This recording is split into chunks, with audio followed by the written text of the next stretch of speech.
is exactly what you should be doing. And I have not behaved one single day of my life. Not one day of my life have I behaved, and I am fine. I need your help. I can't tell you what it is. You can never ask me about it later, and we're gonna hurt some people. Whose car are we gonna take?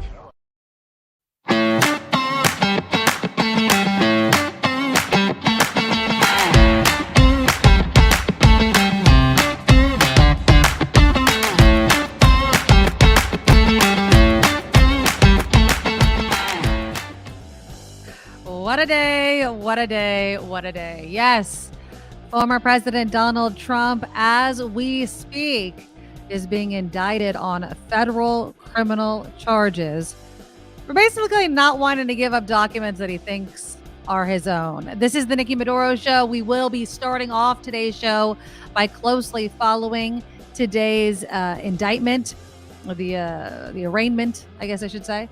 And so, yeah, it's historic. It's a sad day. It's a black mark. Couldn't have happened to a worse human being. I think that former President Donald Trump is a liar, and he's already trying to spin things and create false narratives and what have you. Before we get to it, I'm going to go live in just a moment. I have two things that I'm watching live. I'm watching the Washington Post. I think I'm going to start with C-SPAN, though. Kind of just trying to find a just straightforward, what's going on type of view. Before I do that, though, can you guys click the thumbs up button? Please do that to show your support of the show. The super chat is live. Just look for the $sign under the chat box, and you could donate money there. And then, of course, consider becoming a Medorable. TheNikkiMedoroShow.com. TheNikkiMedoroShow.com is where you find our Patreon link, and you can become a monthly subscriber and help keep this show going through your donations. And a big thank you to all of our new Medorables out there. Thank you from the bottom of my heart. All right. I just want to get into it because it's a crazy, crazy day.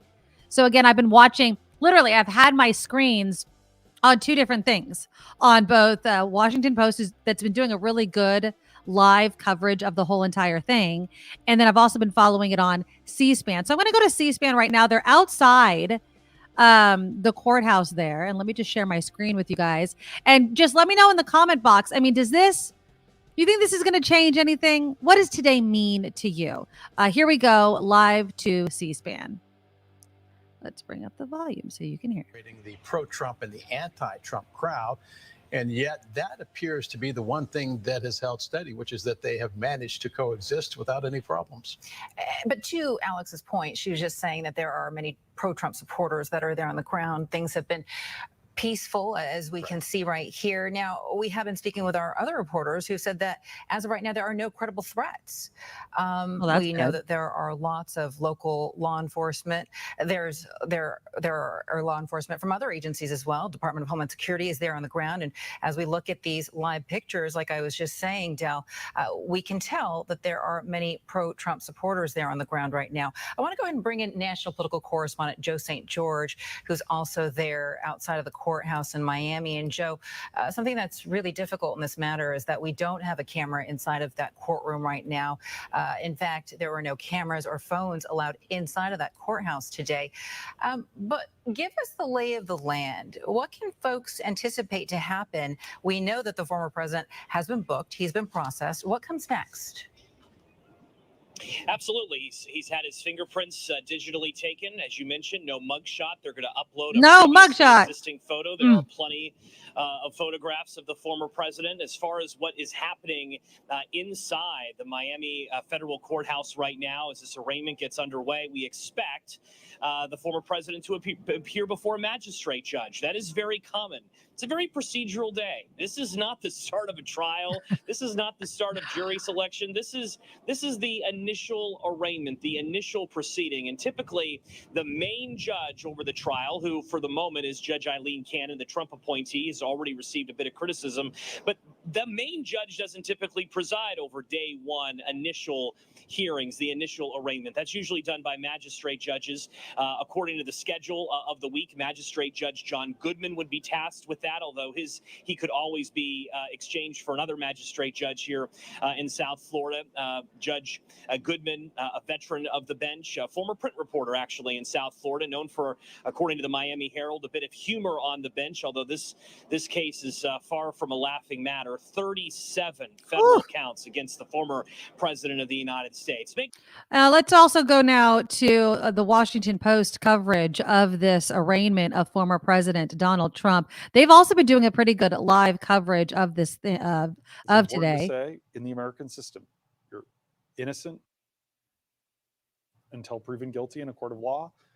This is an open trial. We're obviously not having cameras in there, but there are a lot of countries in the world where these kinds of hearings are closed, and even especially when it relates to classified information, everything all of a sudden is secret or done in a military court or done behind closed doors. Donald Trump gets a chance to challenge this, to fight it out, to test the government's claims in court. And he's pleaded not guilty. Yes, officially. We knew that. There's a lot of evidence up the government's sleeves, assuming that Judge Cannon allows it to be introduced in court. These audio tapes, these photos, these text messages, the lawyer's notes, that you really lay it all out there. That said, he's innocent until proven guilty. And that's true. That is absolutely true. And he does get a chance to prove his case in court. Now, let's take bets.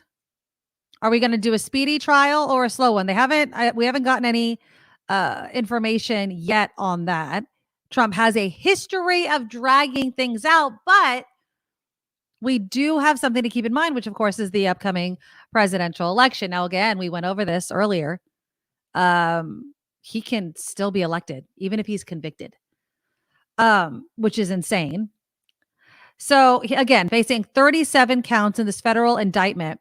He's saying that he's being charged for the same thing over and over again. No, it means 37 different documents that he was supposed to turn over that were classified or top secret or what have you. 37 different documents. He just needs to turn them over, and he didn't want to.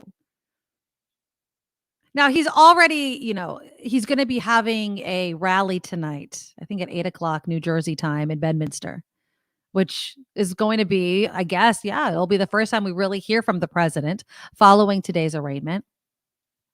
CNN put out a good list trying to fact check the president's misleading claims. They call it dishonesty. I just say it's par for the course when we're talking about Trump. So let's go down some of the things that you'll likely hear from the former president. First, he was talking about the photo that was taken at Mar-a-Lago that shows a toppled box with papers that had spilled onto the floor. Trump said, and I quote, I looked so orderly and nice. Somehow somebody turned over one of those boxes. Did you see that? And I said, I wonder who did that. Did the FBI do that? No. According to fact checkers over at CNN, it's the suggestion it's even possible the FBI had turned over the box is nonsense, because the photo was taken in December of 2021 by Trump aide and accused co-conspirator Walt Nauta, who the indictment says texted that photo to another Trump employee with the words, quote, I opened the door and found this. There's going to be Trump claiming, about the box on the floor, that the document only had newspapers, pictures, clippings. Nobody saw documents over there. That's not true. Like I mentioned, it's not as if he's being charged with the same thing over and over again. These are different documents. Then there's the question of the National Archives and Records Administration, or NARA. And he said, as a former president, we were negotiating with NARA, just as every other president has done. And the next thing I knew, Mar-a-Lago was raided by gun-toting FBI agents. So those are false or misleading. It's not true. Trump was negotiating just as every other president has done. No other ex-president since the Presidential Records Act took effect has engaged in anything like Trump's protracted post-presidency refusal to turn over the documents. The Presidential Records Act says that all presidential records belonging to the federal government, the moment the president leaves office, must be turned over. So that's clear that he was in violation of the law. Now, what's the next question that most people are going to say? What about Biden? What about Hillary? What about all those people? I want to play you a little clip here. This is of Rutgers University law professor Ron Chen. And Ron Chen was being asked about the comparison between President Biden, who, remembered just recently had documents that he needed to turn over, former Vice President Mike Pence, right? Also seemingly needing to, and of course, Hillary Clinton. So here again is Rutgers University law professor Ron Chen. Well, of course, with President Biden, that's still under investigation by a separate special counsel. But all those allegations, I understand them, were that documents were found. But so far as we know, President Biden and I believe former Secretary Clinton, once it was discovered, they cooperated completely and they said, here, take them back. Former Vice President Pence, the same thing. The allegations here are that President Trump used affirmative efforts to lie to the Department of Justice and the FBI about whether he had the documents. When a president moves out of the White House, I imagine it is somewhat chaotic. It's understandable that some papers might get mixed in, but usually when that happens, they said, sorry, here, take them back, and that's the end of it. As you recall, in this case, the National Archives Records Administration asked several times, and it was clear that he didn't give the records back after being asked, got the subpoena that caused so much excitement last September. So there's the difference. He didn't want to give them back. And not only that, was showing them off. Caught on tape, right? The audio recording, the transcripts that we've known about. As president, I could have declassified all this, but now I can't. So he already admitted it. It's just let it play out. That's what I guess if I was going to talk to a bunch of Trump supporters or what have you, I would say, let it play out. This whataboutism is really interesting to hear. I have a couple more clips. Okay, here's one. This is of, hold on, let me take this down. There's going to always be people defending the former president. Why? Because they've hitched, their cart to that horse.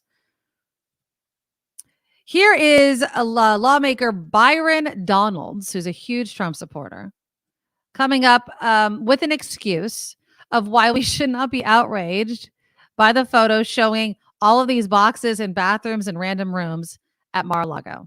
Here he is. You guys are throwing up the pictures about they were in a bathroom or they were on the stage. As somebody who's been to Mar-a-Lago, you just can't walk through Mar-a-Lago of your own accord because Secret Service is all over the place. So if the documents are in a place, they're in a room, depending on the time of year, you can't even get into said room. There are 33 bathrooms at Mar-a-Lago. So don't act like it's just in some random bathroom that the guests can go into. That's not true. And so I think that when you look at this information and you look at what's come down in the indictment, an indictment is a one-sided argument from the prosecution. The president and his team is going to have an opportunity to respond to this. And that's very true. And that's obviously what we're going to hope. But for him, Byron Donald, to say that there's 33 bathrooms, national security documents or documents related to our national security, top secret, classified documents, shouldn't be stored at Mar-a-Lago. I don't care if it's in a bathroom or it's an office or what have you. That's not where they're supposed to be. All of this sets precedent, people. So you might be a huge Trump supporter, but what happens when it's not your guy or gal in the White House? Do you feel comfortable with our national security secrets being stored in the John? I don't care if there's a chandelier in there or not. It's ridiculous. It really is ridiculous. And it boggles my mind that people are bending themselves into pretzels for this guy. You would think at some point they would be so exhausted by it all. They're like, God, can he just go away so we don't have to deal with this nonsense anymore? It's ridiculous. Fox News chief political analyst Britt Hume also called out the former president for what has not been said. And I found this also very interesting. Well, I'm certainly eager to hear what the Trump defense will be. So far, the one thing we're not hearing is that he didn't do these things. That is to say, he didn't keep the documents. He didn't refuse to give them back. He did store them in an unsafe, an insecure location. He's not disputing that so far. There will be arguments made about whether this is a proper application of the statutes or whether this is a legally sound indictment. But as to the facts, they seem to be so far not challenged by the Trump side. At the same time, of course, Brett, we're going to hear an awful lot about the unequal application of justice from his defenders and perhaps from his defense team in light of the way, particularly the Hillary Clinton case was handled, where where James Comey, then FBI director, who conducted an investigation of her handling of material at her home in New York, and outlined a case that he said could be brought but shouldn't be. He didn't dispute her guilt, and when you think about it, so I think we're going to hear a lot about both of those things. I'll be interested to hear it. And so will we all. And so will we all. Nick, were they stored where the law requires? Answer: no. Trump broke the law. Case closed. He's guilty. Anyone supporting him now is simply an idiot. I agree, Nick. Although there's going to be a lot of people that are going to try to defend what Trump was doing. He was given every opportunity to turn these documents over.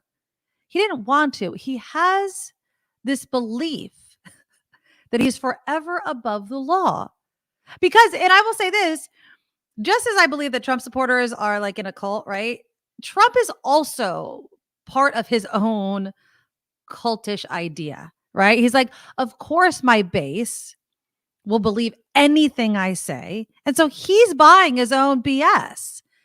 Hopefully that the judge in the case, Eileen Cannon, can see through it. But let's welcome Kim McAllister to the show. And a lot of people have concerns, Kim, about Eileen Cannon. Of course, she's a Trump appointed judge.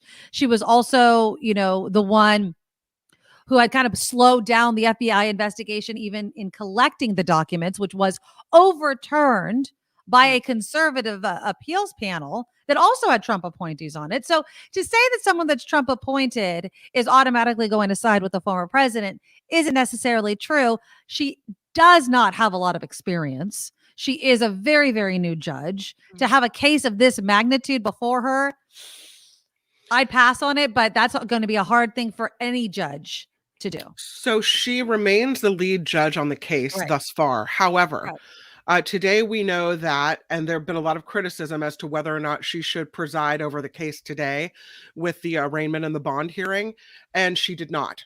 So she's not the judge right now. It's just this other judge that's only going to do this part. Right. And that's common. That's Judge Jonathan Goodman, who will be handling today whatever happens today with the setting of the bond and the reading of the counts and the plea. Right. All the kind of business matters of the whole thing. Yeah. Cannon, and she has been asked to recuse herself, and she's not doing that. No. So she still remains in charge of this whole case. Yeah. Mm-hmm. So, and I think that there are valid concerns, particularly on how she had ruled earlier. Mm-hmm. But you're asking a judge. I don't care if it's a Trump appointed judge. I don't care if she hasn't been in the judgeship for very long. What you're basically asking a judge to do, and the Washington Post had a great article kind of breaking this down, is you would be asking her to pull herself off and saying that she's partial, that she wouldn't be able to be impartial. I don't know any judge that's going to go on the record and make a decision like that. Well, now she could say, well, there's questions surrounding it. I don't want to be a distraction, but she could say there's a lot of people talking, and just to avoid the mere appearance of impropriety, I don't believe I would be impartial in this case, but to satisfy people who think that's a possibility and to avoid the appearance of impropriety, I'm going to step aside. Well, according to the Washington Post, the Justice Department apparently made a conscious choice to bring this case to South Florida, knowing the possibility it would be assigned to Cannon. And the reason why they did that was to prevent Trump's lawyers from trying to make this excuse and argument that it was being filed in the wrong place. So they're trying to avoid, on the Justice Department side, any sort of the BS arguments that Trump's lawyers are going to make saying, well, look, they filed it here. I'm not going to get a fair trial, blah, blah, blah. No, we did it in your backyard, literally, pretty much, with your appointed judge.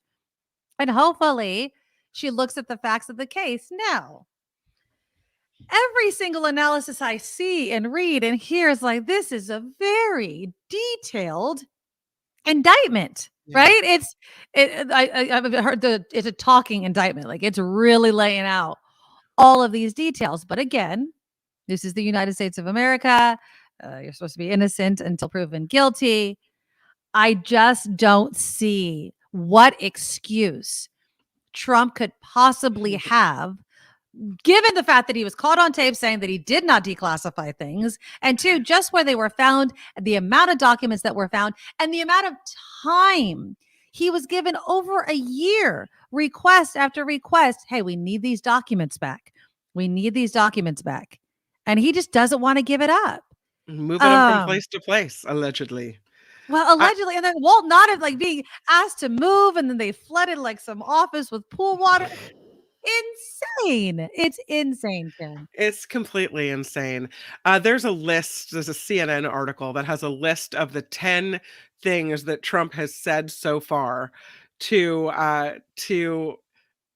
tell people that he's guilty, that he didn't. Oh yeah. We were talking about some of it, but it's, he's just going to laundry list it. Yeah. But the thing is, you'll hear it in your data. If you talk to any Trump supporters, they will parrot. They'll use it all. All of that. Right? Yeah. They're going to parrot the fact, oh, did you see that one box? Who toppled it? They don't care about the facts. You know that comedian, and he's on Comedy Central, The Daily Show, Jordan Klepper. He always goes to the MAGA rallies. So he's been filling in. He's on the rotation to be a fill-in host. And he was asked by someone in the audience during the break, what was there any comment or conversation or something that somebody said at one of these rallies that really stuck out to you? And he was talking to a woman about the documents and I believe it was about the documents and how he was hiding them and all. Anyways, it didn't matter. He's like, well, if Trump did that, then that would totally prove that he had broken the law. She's like, oh, absolutely. And he's like, well, he did do that. It's been documented. And she took a beat and she looked at him and she's like, I don't care. And that's what we're up against. They act like it's so important. And the MAGA supporters. How do you not care that the former president, who's supposed to love America and put America first, had nuclear secrets and logistical secrets spilled out of a file at the bathroom at Mar-a-Lago? How do you not care about that? How do you not care about that and then say you love America? Right. You can't you love America. Trump. They love Trump. You know what I mean? And it's like, so basically, it's as if, but they're so passionate. That's the thing that gets me. I mean, these Trump supporters, they argue with you like it's life or death. That anything you say bad about Trump, it's just against America. And I'm not going to. There was one guy that I think was at yesterday or the day before I saw him. He was at this protest, regarding the indictment and the arraignment. He's like, I served this country, which I'm not saying he's lying, but sometimes I feel like they always say that because they feel like it insulates them from any sort of criticism, right? And so he says, I serve this country and I'm not going to let this country go down because of this. No way. We're going to take the fight to the street. What are you fighting? Holding somebody accountable? Someone going through our judicial system? Like, what are you fighting? Why is he automatically innocent in your eyes? And I can hear MAGA people saying, well, he's automatically guilty in your eyes. Well, I mean, there is overwhelming freaking evidence. It's not as if we're just pulling this out of our ass. You know what I mean? On tape and on photo. Yeah. He literally says these things. Well, one of the things you had mentioned earlier is that this indictment has a lot of stuff in it, right? Yes. You called it a talking indictment. But I think they had to do that because when you indict a former president of the United States, any high-ranking official, you have to be pretty sure. You have to have really investigated and have all your ducks in a row and really know what's happening. You have to be thorough. Exactly. You don't just throw down an indictment without being sure. So that makes a lot of sense. Especially against Donald Trump, especially because it's never been done before. It's never been this. I know that some people, Randy, I think was saying it's not, let it move on. This has never happened. Right. Ever having a former president indicted on federal criminal charges. It's never He was friggin' booked, people. It is a historic day. It is a historic day. I want to go back to what Tony said. Okay. Which is, he said, I want to see a guilty verdict. No need to see him in a jumpsuit. Put those guilty verdicts right next to the impeachment plaques and I'll be happy. I'll be happy if he also can't run for president again. I want him to go away. That would be the pinnacle. But I feel like, I'm sorry, I just want him in jail. I want him to go to jail. Yeah. Because you can't do that to America. You can't do that. And you can't go against the Constitution. You can't do what he did on January 6th. Right. I think it's treasonous. And the secret's treasonous. I just feel like I want to see him in jail. I do. I really do. I'm sorry. And I'm not usually the person that wishes bad things on other people. But can't help it, Nikki. Can't help it. No can help it. Lady Beatrice agrees with you. No one is untouchable, nor should they be. Trump is no different. He's guilty as sin, and they have enough to put him away for life. We'll see again. And I love that. I echo it. I feel it with you. You feel like he's obviously guilty. We feel that, but it has to be proven in a court of law. And that's what we have to really just be patient with. This is likely going to be a very long process. It's going to completely leave this presidential election season in a friggin' uproar. I wish he would drop out. Any other sane person under this kind of scrutiny would drop out, but he won't. Well, no, because he knows that by being a candidate, it gives him an out. He can say, I'm a candidate for president in 2024, and this is how they treat a candidate. Right. It gives him. He's going to make it political. Yeah. He's using it. He's using his candidacy. Nick says his lawyers are going to argue that as president, he had the right to see these documents. And we've already heard that from one of his big supporters in Congress, Jordan, who is saying he could have declassified them if he wanted to. But he didn't, because he's caught on tape. He can't shut up. Yeah. He can't shut up. Trump can't shut up and said, literally, I could have, but I didn't. I can't now. He said it. Yeah. He said it. So stop already. Now, Chris says all the Hillary supporters want vengeance. Interesting point, Chris. This is why I find it interesting. One, I don't really actually believe that. But two, if the lock her up people still believe that she should have been locked up, which, in case you don't remember, Trump said he was going to throw her in prison when he became president, and all of a sudden this case just kind of flitted away in everyone's mind in the White House, except for the MAGA people. Well, they investigated. They investigated for Benghazi. They investigated the emails and couldn't find anything that she did criminally wrong. She didn't get the presidency. No. They flipped the narrative on her. That was, I would say, a punishment for her for doing something that so many other people do and still do in regards to phones, emails, and private servers. The former president had a private server as well, but nobody was up in arms about that. But if you still feel like Hillary Clinton belongs in jail, then you should believe that Donald Trump should be in too. I haven't even thought about her. I mean, I think it's wrong to say this is in any way, shape, or form about Hillary Clinton. This is about specifically Donald Trump and what Donald Trump did. If you want to then throw out Hillary Clinton's name as the cherry on the sundae, fine, do it. But I, for one, haven't thought at all about Hillary Clinton. I'm looking at what he did and this case. That's how it should be. Exactly. I'm not in the past. I'm in the present. Yeah. I mean, but they'll play whataboutism all the time. That's why Brett Hume was saying, he's like, the one thing I'm not hearing is that he didn't do these things because his attorneys aren't going to say that. The attorneys that are jumping ship aren't going to say that, right? Because that's a lie. He did do it. I love that, Vilma. I know. Nikki, Trump declassified the documents in his mind. He just thought about them and they were declassified. This is what Trump said. Yeah. He has no comprehension of an actual process involved in declassifying things. It's funny. It's sad. It's scary. Karen says, how do you not care that Trump has done almost everything he could to undermine the country and all of its citizens? Because he's a cult leader. It's so sad. They don't see it. They don't see it at all.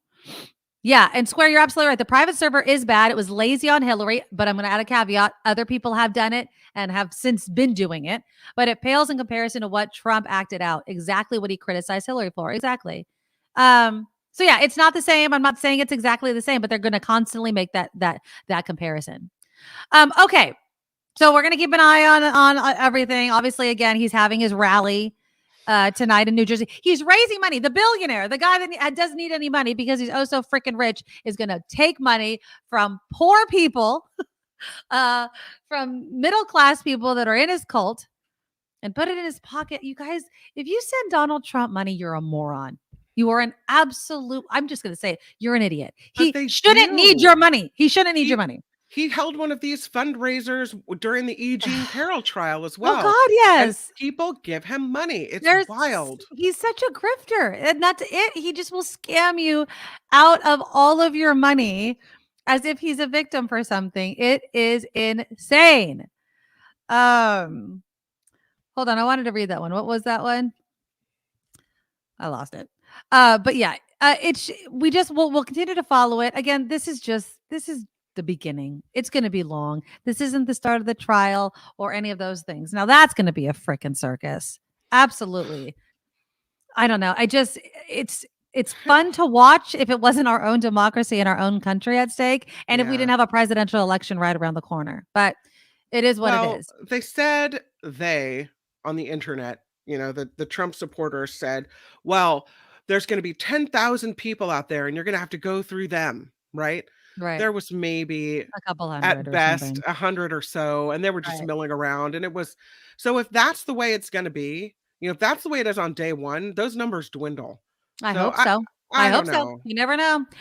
James is the one that wrote this comment. We need to reinstate the idea that we are all equal under the law. If anything, those who hold office should be held to a higher standard with higher consequences when found guilty. Interesting idea. Let's just try and hold them the same way we hold basic human beings in this country. Let's start there and then work on, I guess, your vote counts also in holding these people accountable. Okay. Coming up, did you watch Governor Newsom's interview with Sean Hannity? I'll have some fun clips. There's one that's just been making the rounds, which is so fun to watch. I think, I was watching longer clips and Newsomed it. You know what I mean? Like, you're like, oh, where is he going to end the sentence? Yeah. Comma, semicolon, ... Take a breath. Yeah, exactly. But I think that he did really, really well. I did like a certain point of the conversation where they seemed to be going back and forth. Yeah. And then Newsom took a breath and was like, wait, let's try to talk. And so I'll play you. I have a few clips that I pulled for that. And then again, this whole idea of what the GOP / far right is versus the woke liberals and people on the left. How are they canceling Garth Brooks? Can anybody explain to me how Garth Brooks is next in line behind Chick-fil-A on getting canceled? I don't understand this at all. I also have an update on that story that we did regarding the San Lorenzo Library that was the focus of that protest because of the Drag Queen Story Hour. So I went on that one group, the Bay Area Against Mandate group, and I've been going back and forth with the guy that was interviewed in that news thing about why they are protesting if they're so against telling people what to do. So I'll read some of that tit for tat that was happening over my social media pages. You guys, please click the thumbs up button to show support for the show. And if you have a few dollars you want to throw us in the super chat, please do. Just look for the $sign under the live chat box. You can throw us a super chat. Thanks, sticker, all kinds of stuff. Comment. So that's a way to support the show. Also, go to theNikkiMedoroShow.com and become a Medorable and become a monthly subscriber to our Patreon and keep the lights on this show because we love to do it and we want to keep doing it. It has links to our PayPal as well as to the merchandise shop to keep the show going because we love doing it so much. All right. So we'll talk Hannity versus Newsom and who you think won next on the Nikki Medoro Show. Now, from around the world to up your street, the Nikki Medoro Show presents News Czar Kim McAllister. And I don't know what else we lead with, but former President Trump. Here he is with Lindsey Graham at an earlier date. That's not how it was today, though. Former President Trump pleading not guilty officially to federal charges related to his handling of classified documents. He appeared at an arraignment hearing at a federal courthouse in Miami on, this afternoon. Trump became the first former president to be indicted on federal charges last week. Former House Speaker Paul Ryan believes former President Trump's federal indictment will make him unelectable in 2024. You remember Paul Ryan? Yeah. He says in an interview with CBS this morning that if Trump becomes the GOP nominee against President Biden, Republicans will lose in the general election. Ryan called other Republican candidates, including Nikki Haley, Tim Scott, and Ron DeSantis, very viable people. But he says, yeah, if Trump goes forward, this whole federal indictment makes him unelectable. In Denver, the police say a pair of suspects are in custody following, oh, sorry, that's the wrong picture. That is I-95 and the collapse there. But let's talk about what happened in Denver. The police say a pair of suspects are in custody after a shooting that left 10 people injured. In a news conference today, the city's police chief called the shooting an unnecessary incident of gun violence, and that happened while thousands of people were peacefully celebrating the Denver Nuggets winning the NBA championship. That's when the gunfire broke out during the after-game celebrations. Authorities believe the shooting was likely drug-related and had nothing to do with the big game. Still, though, again, marring those celebrations. There is a trans activist being banned from future White House events after she posed topless during President Biden's Pride Month celebration on Saturday. In a video posted to social media, Rose Montoya is seen posing with only her hands covering her chest on the South Lawn. The White House said Montoya's actions were very disrespectful to the LGBTQI plus families and other guests that were in attendance. So, lifetime ban from the White House. Food prices are on the rise after declining in the spring. According to the Bureau of Labor Statistics Consumer Price Index, prices at the grocery store went up 1.7% from April to May. Grocery prices are nearly 6% more expensive than they were at this time last year. And we were complaining at this time last year that they were too expensive. What? How much is that bill when you check out at the grocery store? I'm telling you. Disney and Pixar have high hopes for their new movie, a new Pixar movie. It's called Elio, or Elio, E-L-I-O. The story is about a boy who mistakenly gets identified as Earth's ambassador by aliens. Features voices from America Ferrera, Jamila Jami, Brad Garrett, a lot of other folks as well. The movie scheduled to take off March 1st of 2024. Always exciting to see a Pixar movie come out. Longtime Wheel of Fortune host Pat Sajak planning to retire. I saw that. I just saw that. That's crazy. Yeah. Well, I mean, 40 years. That's a lot of wheel spinning, right? Yeah, and I kind of feel like he's been in, like, he's had some controversy. Maybe he's been making some statements to people. Like, I kind of feel like it's a good time for him to. Now, they're not ending the show, though, right? No, I don't believe so. Okay. Mm-mm. Is his daughter taking it? They haven't said. Okay. Yeah. Let Vanna do it all by herself. He made she could. He makes the announcement in a tweet this week saying the upcoming 41st season will be his very last. He is 76. He says it's been a wonderful ride and that he'll have more to say about all this in the coming months. Ooh, what else are you going to say? Is there some type of scandal? Is he going to be doing something? It's like, I have a podcast. I don't know. I mean, like, what is he going to do? What's next after being the Wheel of Fortune host for 40 freaking years? I mean, how much money do you need, really? He has to be rich, right? Yeah, absolutely. Loaded. Absolutely loaded. I mean, what a fun job, but it has to. Do you think it ever got boring, though? I mean, yes.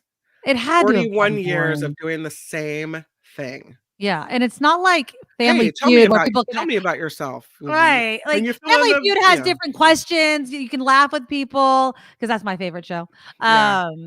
Explaining the rules Jeopardy's over and over again. Yeah, I don't like, oh my God, acting excited when people say the wrong thing. Yeah. Bye, Pat. I wonder what's going to happen to Vanna. Are they going to revamp the whole entire thing? Didn't she already retire?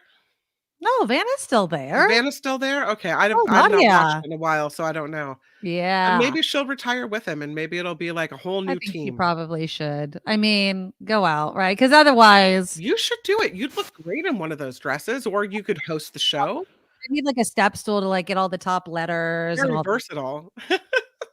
Stick to just kind of press the button. You know what I mean? Because now they don't turn it anymore. They just press the button. Don't they have the clicker? She's a clicker. She's like, boop, boop. Oh, there you go. Like we can get a clapper. There you go. Oh, this show is crowdfunded, which means we rely on you. You can find the Patreon and the PayPal links at thenikkimedoroshow.com. The Nikki Medoro, Medoro show.com. Check out the website if you're so inclined to contribute to the show. We appreciate it. And thank you very much. I'm Kim McAllister on the Nikki Medoro Show. I'm finding some of these comments surprising. Lori, you never watched The Wheel of Fortune. You've never watched?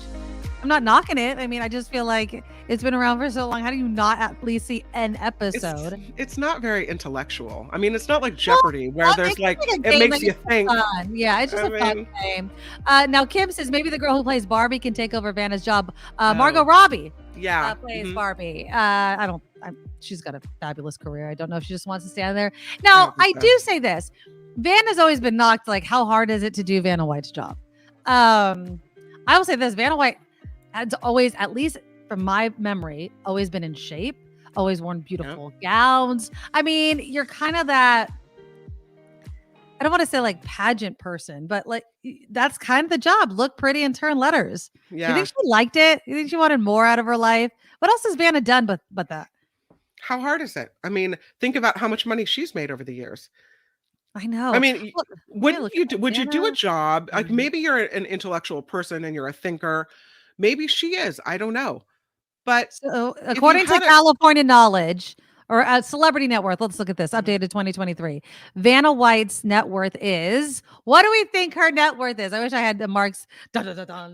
All right. Okay, guess. What do you think Vanna White, longtime letter turner on Wheel of Fortune, what is her net worth updated in 2023?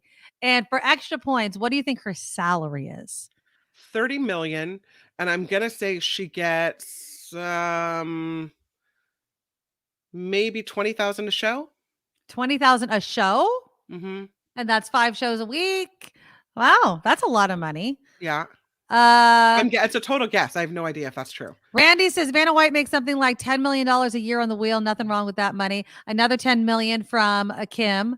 Yeah. It's she does. You guys are right. So Vanna makes $10 million salary. Her net worth is $85 million.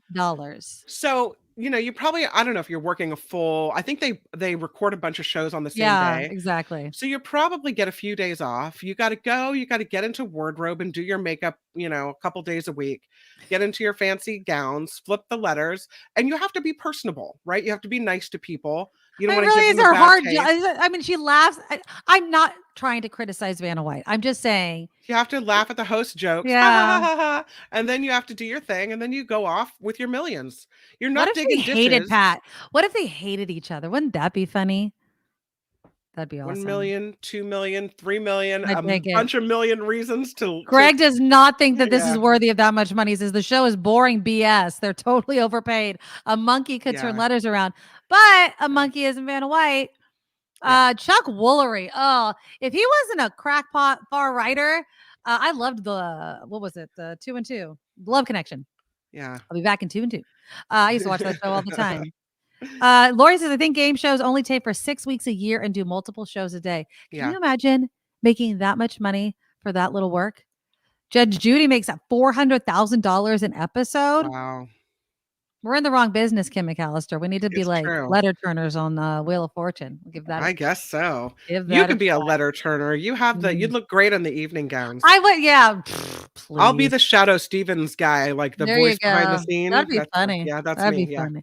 All right, well let's switch gears here. Goodbye, Pat Sajak. Did it say when his last show was going to be? How quickly he was going to leave the show? He's got one more season ahead, so the 41st season will be his last. Why didn't he go with a round number? We human beings like round numbers. What the hell? He should have just checked out right now. But apparently they say he's going to stay on and train the next person that does the job. So he'll be there to This is how you spin the freaking wheel and then go, no. These are the rules. This is how you do it. This is how I did it. This is how you should do it. Yeah. Yeah. Oh, Nick makes an interesting point though. Vanna's a throwback to an outdated standard of beauty. Better to replace her with a woman with a more realistic appearance. Nice. Yeah. Well, I doubt they're going to do it at still television. I think people will want to tune in to see, what dress is she wearing today? And they want someone who looks like that. You think so? I mean, I do. I mean, I I feel don't like know. Wheel of Fortune has been on so long. It is what it looks like, not like I wonder what Vanna's wearing. Maybe if you're of a certain age, you care, but Right. like, what's Vanna wearing today has Yeah. never crossed my mind in the history of Yeah. ever watching that show. But good In- luck. Go In with game God. shows, I'm more of a Jeopardy, and I liked Who Wants to Be a Millionaire.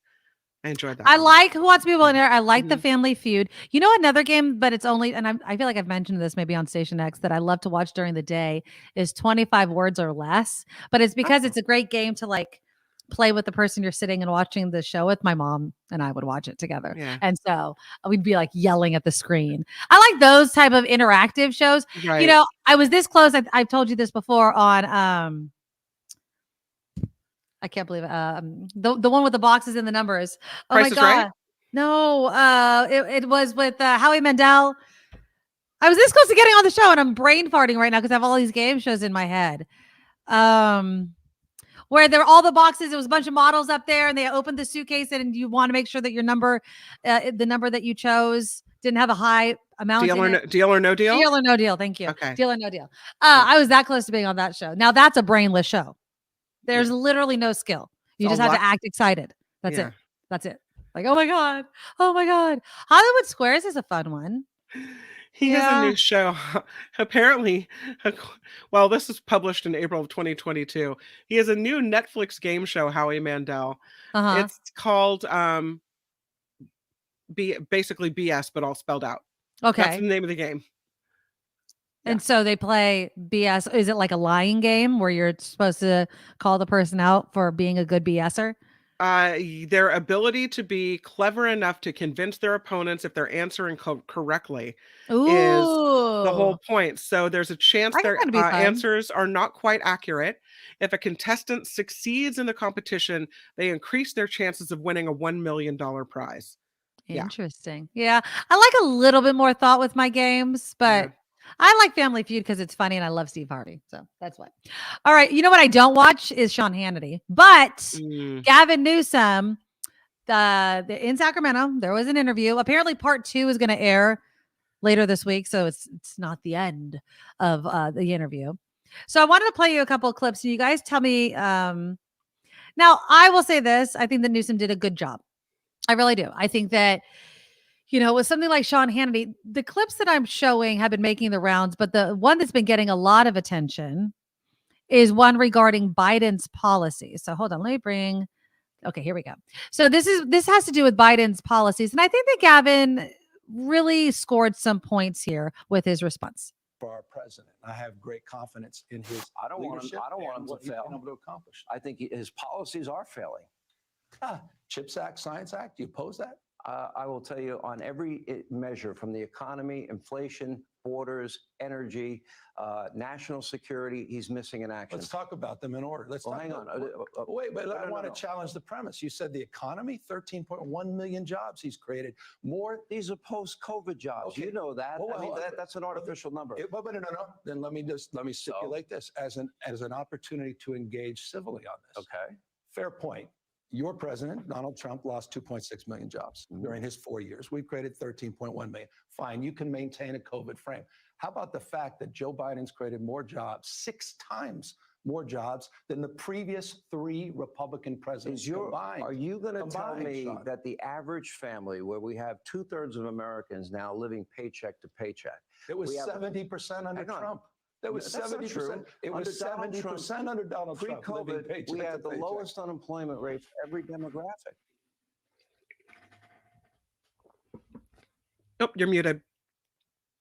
I stopped it because I can't bump up the volume any higher than it is. And I thought it was loud enough on my end. But basically, he's calling out like the CHIPS Act. Newsom, I loved it. To Sean Hannity, and again, what Sean Hannity and others like to do is anything negative that happened under Trump, they can blame on COVID. Right. Mm-hmm. But there's no COVID excuse for anything that's happening under the Biden administration. The supply chain issues. Oh, Biden should have been able to fix that instantly, even though it was global. Inflation, it's happening globally. And I think Newsom made a great point by focusing on that, because there's a freaking bug in here. But because if you constantly ignore facts of things that are happening around the world and blame Biden for everything, It's unfair. It's completely unfair. What I love about Governor Gavin Newsom is he is like an encyclopedia of stats and figures, and he will call you on it. So every time Hannity's like, well, you this, he's like, well, let's talk about what your guy exactly. did. And I think Hannity, it seems, was caught off guard by that.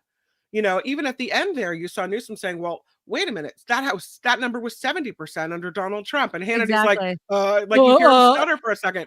Yeah, Because Newsom had his numbers down, which was awesome. Expect that. They don't expect to be confronted with truth over and over again. And that's why Gavin Newsom is perfect for that. Very quick back and forth, because those numbers come to him like that. It's great. Oh yeah. And he's prepared. Okay. Hopefully this next clip, if the volume is not good, I'll pull it because I know what they say. I could hear that last one. Great. Okay. So maybe you guys just turn up the volume on your thing. I'm sorry. I pumped up all the volumes as high as I could. So hopefully this happens. Now this again is dealing with inflation and the numbers again. I'm answering the ones in order. You brought up the economy. On the economy, let's talk about the economy. You want to give him an A? Inflation, stubborn around the globe. Let's talk about inflation. It's down 40% since last summer, 10 months in a row, 4.9%. He was just with the UK Prime Minister at 6.9%. Is that because of Biden's? I think Fed Biden's policy? Economic and energy policies Directly impacted the UK's inflation? No, I am Or the telling fact that France is 5.5% or Germany's at 6.1%? On inflation? I love we're that. moving I in love the right that. Direction. On the issue of the border security, He inherited 1.4% inflation. It went up to 40-year high after 40-year high. Globally, because you just brought up. So you were making an excuse for Trump's dismal jobs record related to COVID. It wasn't a but you dismal won't acknowledge jobs record. COVID's relationship to inflation globally. And by the way, COVID and immigration impacting our inflation. So that's that I think seeing Hannity go and pause was just orgasmic. Let me just use that word. Someone calls you on something. Oh my God. Yeah. And it's I don't know if Hannity will ever sit down with Newsom again. They're used to being able to just barf out all this vomitous nonsense and have no one ever call them on it and have no one ever challenge it. Well, you sit down with someone who actually has a really good command of what's going on in the world and, can tell you exactly from president to president. Newsom's paying attention to national politics. He knows. Exactly. And so now, of course, and I'm seeing it in the comments as well about whether or not that means that Newsom is going to run. Right now, I thought it was kind of cruel, and I'm not going to play the whole thing because it's really, really long. But there was a point in the interview where Hannity is asking Newsom, like, this is the guy that you think is capable. And he kind of showed a montage of clips of Biden kind of stuttering, stumbling over his words, misspeaking. And then, of course, the last thing, falling on that stage after he tripped over a sandbag, which I'm sorry, people trip, has no bearing whatsoever on whether or not they can be president. But I do think that it's unfair for him to kind of couch it in this way. So I want to bring it up, and I want to start it a little bit after that video because I don't think that it's very fair to do. Okay, so here we go. Here is Hannity questioning Biden being able to do the job. Do you think he's cognitively strong enough to be president? I have conversations with him all the time, yes. And I'll tell you what. You do? I'm dead serious about that. I've talked to him when he's been overseas. I've been in Air Force One, Marine One. I've been in the limo with him. I've spent time with him privately. But you never answered my question directly. How many times does your phone ping a day, people saying you need to get in this race? Because they agree with me that he's not up to the job. I see where you're going with that. I'm asking. No, and I'm not answering. Under any circumstances would you get in this primary? No, none. I really am proud. I think he's a man of decency and character. I'm really proud of the president. I'm proud of what he's accomplished. Is he strong enough to be president? That's what I'm strong enough. talking Look about. what he just did to McCarthy. He ran circles. Look at the vote card. I didn't like the vote. I wouldn't have voted for it. Exactly. Kevin got played by the president of the United States. Results. I'm for results. I don't think the American people benefit. So I loved it. I thought it was a really great tit for tat. I think that, and I will say this about Gavin Newsom. I mean, about Sean Hannity. I think he said what the Trump base wanted him to say, right? Yeah. I definitely do. Portion said, love that Newsom refused to go to Hannity's "What grade would you give Biden?" talking point. Grade? This isn't school. This is being the president of the United States, having to handle so many differing issues, complex issues. No one's going to be happy. Judy says, I fall every once in a while. I'm 52 now, but I've had falls when I was younger. It happens. Yeah. To use that as part of the montage was insulting. It was a low blow that Hannity did not need to do, because we could have done the same crap to Trump. Please. The amount of words that Trump made up, holding the water with two hands. I mean, you could do it on both sides. It doesn't make it a valid point. And Vilma says Newsom took Hannity down a peg. You're right. He never will be asked to appear on Hannity again. Well, I don't know. Again, there's a part 2 coming up later this week. Apparently wasn't enough time to fit it all in. So Dave says the difference is Newsom is smart and dynamic. I'm not a huge Newsom fan. Hannity is not smart. Hannity is a conditioner. He has talking points memorized and that's it. He can't stray from them. Yeah, did Hannity get his college degree? I feel like he was like in sports in college or something. There's something where like Hannity was just plucked to be a talking head. He just was. And then Fox and all them loved him and he got his career that way. Randy says Newsom asked Hannity something about what religion or belief or something. Let someone treat other humans like they were treated. Oh, the migrants. That's right. So Newsom I don't have the video of the exchange that Newsom had with Hannity regarding the migrants. But Newsom said something to basically the effect of, you know what? I went out there. I talked to them. They were lied to. We welcome people here. Because Hannity just says sanctuary state without understanding, these are human beings. We do have an asylum system here. And Newsom made the point. Do we need to update the visa program? All of the things we've mentioned so many times. Is the system broken? Yes. Does it need to be improved? Yes. Do you treat people like kidnapped cattle? No.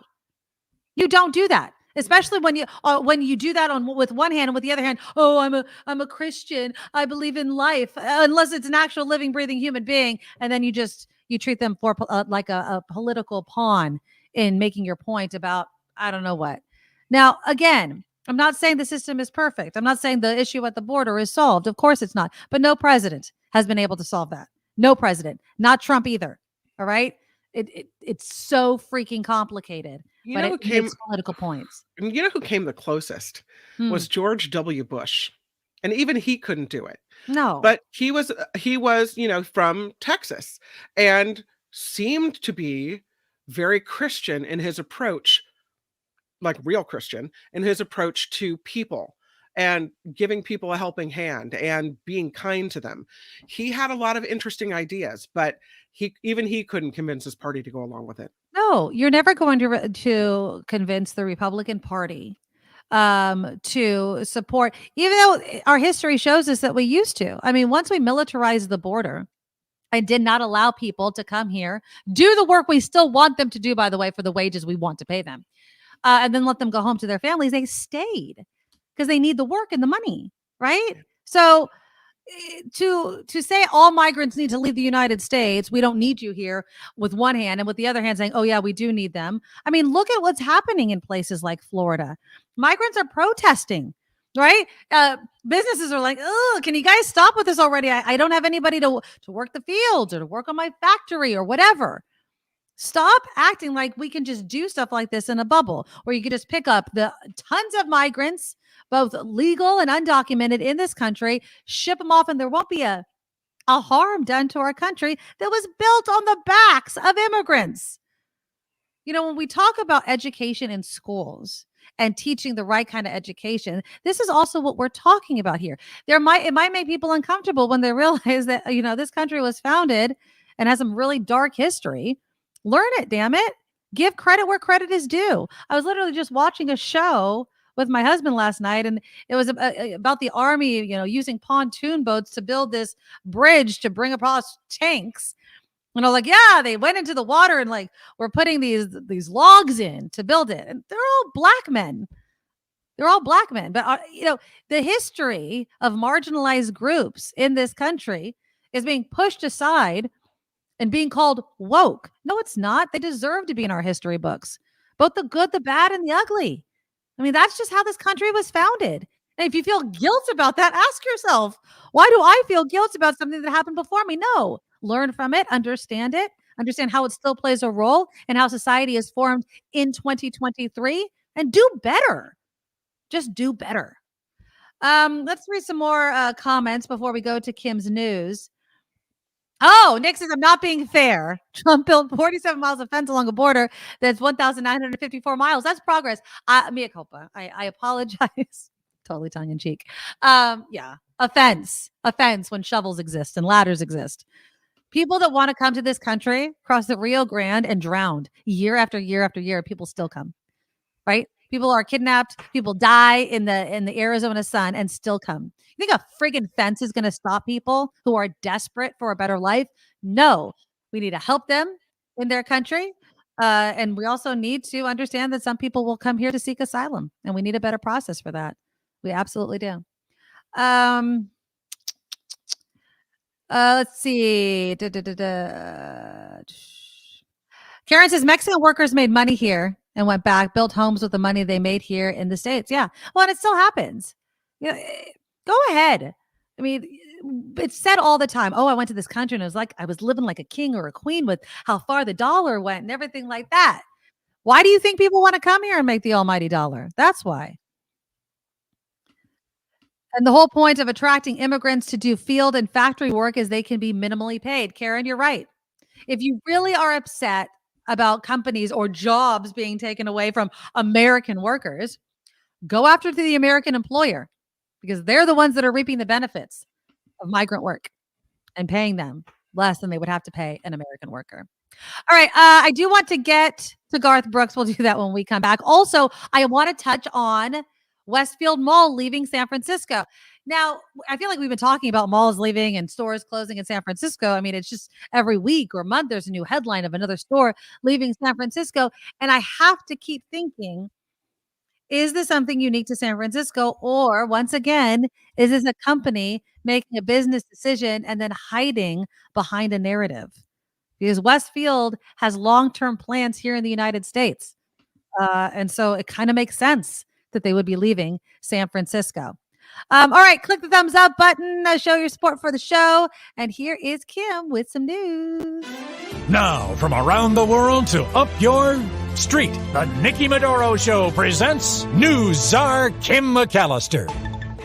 Well, guess where we start on the news broadcast here on the Nikki Medoro Show? That's right. We got to start with them because how can you not? You may have been following the news, but police in Miami were ready to handle any crowds that may have descended on a city for former President Trump's arraignment this afternoon. It looks like maybe 100-ish people were there kind of milling around waving Trump flags, and no real disruptions is what I understand thus far. It comes as both supporters of the former president and those who oppose him are planning protests outside of the federal courthouse. The former president, though, is expected to return to New Jersey later today after that historic arraignment on federal charges. Trump is expected to be fingerprinted. He was today. He was not photographed for a mugshot at his arraignment, and then he will be flying back to his golf club in Bedminster, New Jersey, where the GOP presidential candidate will give remarks and host a campaign fundraiser. Give me more money. A helicopter accident in Syria on Sunday has left nearly 24 U.S. service members injured. The military really didn't provide many details, though, about what happened so far. They did say 10 of the 22 injured were sent to medical facilities outside the region. It also reported that no enemy fire was involved in this one.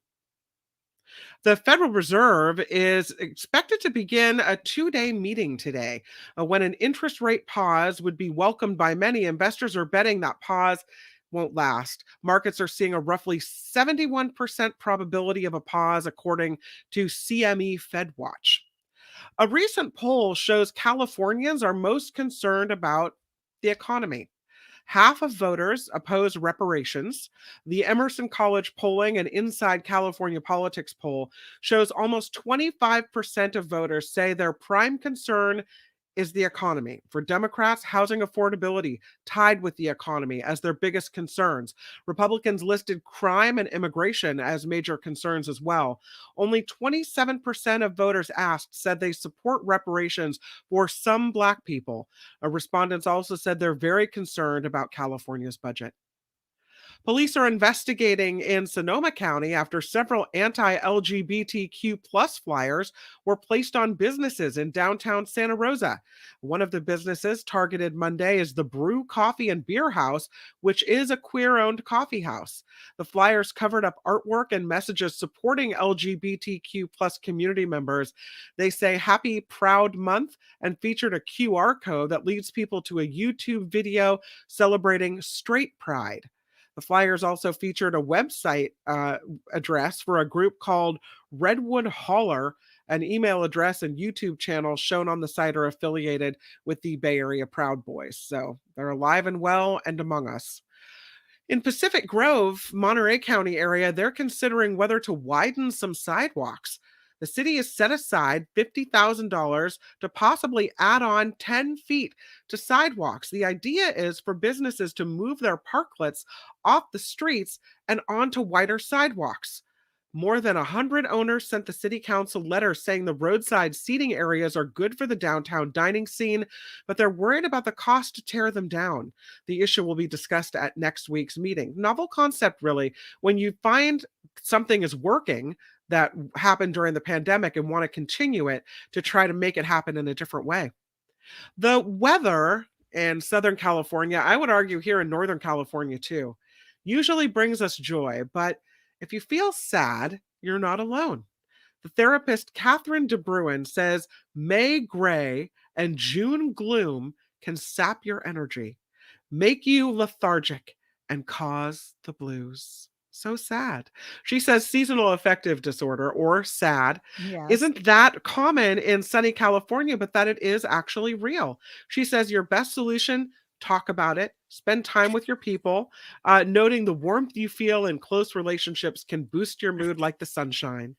Yeah. No, I still need the heat. I don't want to freeze my ass off with my friends, but I get what they're saying. I don't like it. But here in San Jose, it's gorgeous. It's not hot, but it's always interesting because we have those microclimates. So when I watch, let's say, news report, if I'm watching KTVU, I mean, they're in Oakland. So their weather is different than what I have here. And so it's always interesting to kind of see, will the clouds ever go away? And I'm looking outside and it's bright, sunny, blue skies. Only it's sunny over here. Just so it's been a little bit gray here, like kind of overcast.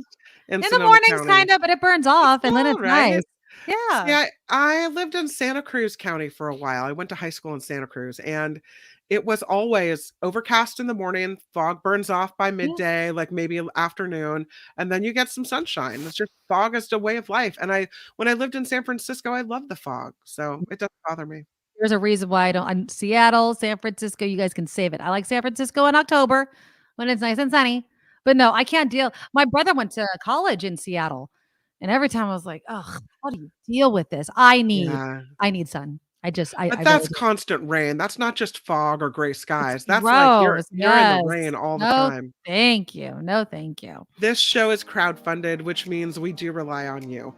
So if you want to check our website out, it's thenikkimedoroshow.com. PayPal's there, Patreon's there, and of course, the Super Chat stickers are live here on YouTube. I'm Kim McAllister on the Nikki Medoro Show. Thank you, Kim. Okay, so let me look at so Garth Brooks.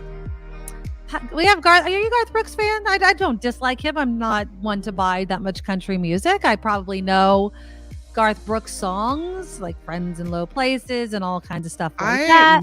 I met him before, and he is delightful. Ooh, is he? Yeah. How did you meet him? Someone said, "Hey, Garth Brooks." I was in the KGO newsroom, and someone said, "Hey, Garth." I was just getting off my shift. Garth Brooks is performing at a really small venue right near your house. I lived in like the Alamo Square area. Okay. Why don't you go check it out? And so I did, and I found him standing outside the club on the street taking pictures with people. Oh, and fun. so I got a little interview with him, and I got a picture taken with him. He's cool. He's really nice. So there he is.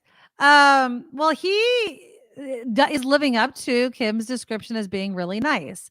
So he was addressing critics this week after he said his bar that's called, I think his bar is called Friends in Low Places, would serve Bud Light. And he made other comments showing that he wants customers to show tolerance. So he said that his new bar is in Nashville, Tennessee. It would serve all kinds of beer. And this is what he said. He says, one thing is this. If you come into this house, love one another. If you're an a-hole, there are plenty of other places on Lower Broadway to go. People were upset. Matt Gaetz took exception to Brooks' remarks, interpreting them as insulting.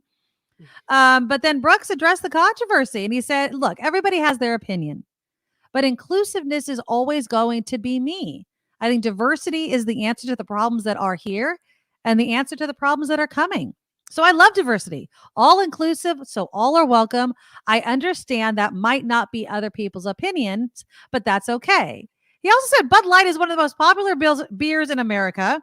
And as a bar owner, he is going to sell it.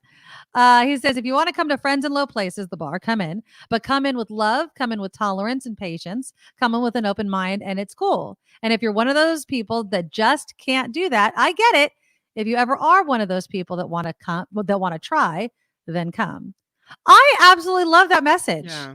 I think we need more people that appeal to the other side. I'm putting that in quotes, right? To kind of get through to people. More reasonable people in the world. Yes. It just when it's your favorite person, then you're like, well, if Garth Brooks says it, then maybe I could give it a shot. But then it reminds me of, and I know it's not a person, but then Bud Light, like, oh, it's my favorite beer. Am I really going to be offended enough not to drink it anymore? But apparently people are. Kim says that not a lot of country stars publicly stand up for race, LGBTQ issues. So it's such a refresher to see this. It will piss off a lot of the country fan base, but so be it. Now, you're right, Kim. Yeah. But why? And I'm just going to say it like this. Why does country music base equal intolerance? Is it because of religion? Is it because of that? What is it? Why do certain things correlate? Is it red states? Right? Like a lot of country music fans live in red states. So it's that. What do you think it is? Yeah, it's just red states. Okay. They're the God first and the country people, but the flag flying off the back of your pick-me-up truck. But it does seem that, and maybe this is my bias and my political leanings showing, but God, when you're going up against positive message, like be kind, be inclusive, just like basically like love me for who I am versus you're gonna burn in hell. Like, who do you want to hang out with? Right? They don't seem happy with their hate. Does that make sense? Especially if they do have a religious leaning, does it really truly align with love your neighbor? Jesus, God is in all of us. I mean, to me, it seems really kind of stereotypical, but LGBTQ people and their allies are happy-go-lucky, yay! And all of these anti-LGBTQ people are really angry and hateful and spiteful. Why do you want to be that way? I just don't get it. I don't get why someone would want to stand on that side. If I was at a party and there were two sides to the room and one was, LGBTQ happy-go-lucky people and the other side had signs that say you're burning in hell, I know what side of the room I'm standing on. I don't understand it. I feel the same way about drag queens.